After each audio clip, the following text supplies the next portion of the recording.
On this episode of Wolfnet History Briefs, the death of a coordinator, the ascension of his son to the throne, and one of the darkest moments in the history of mankind. Hello Wolfnet, and welcome to this installment of Wolfnet History Briefs, where we take a look at what happened in the Battletech timeline. I'm your devoted historian Gideon. Let's get to it. The month is September 2796. Imagine a lone infantry marksman, prowling deep in enemy territory, spots a high-value target. A colonel of the invading force, out for a walk in the beautiful weather, speaking with one of his aides, and who has no idea the resistance fighter is nearby. Slowly, the soldier drops the crosshairs of his laser rifle onto the back of the enemy officer, and with a textbook squeeze of the trigger, releases an energy beam that leaves the commissioned man mortally wounded.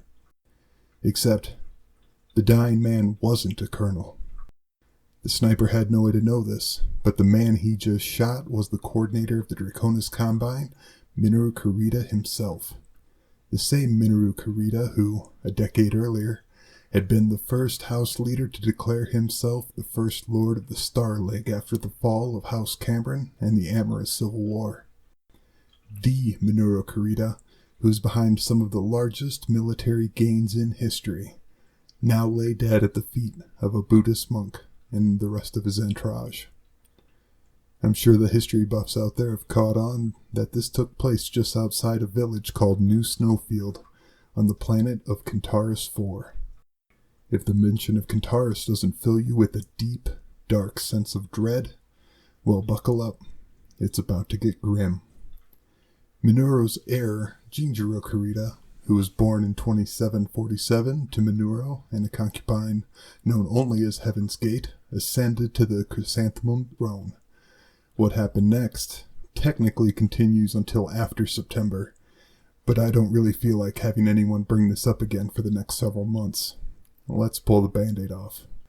Jinjiro, enraged at his father's assassination, ordered his troops to, quote, kill them all, unquote.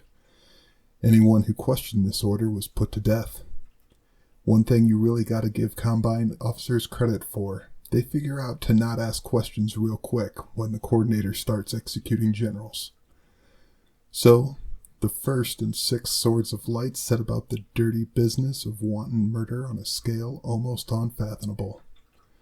Over the next roughly 5 months, 90% of the Kentares population, over 50 million men, women, and children, were hunted down and summarily executed. That's at the opposite end of the spectrum from decimation. There isn't even a word to describe that kind of slaughter, because frankly, this sort of thing should never happen.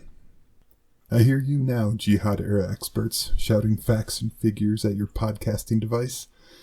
What is it that makes Kentares so repulsive that even the word of Blake can't compare?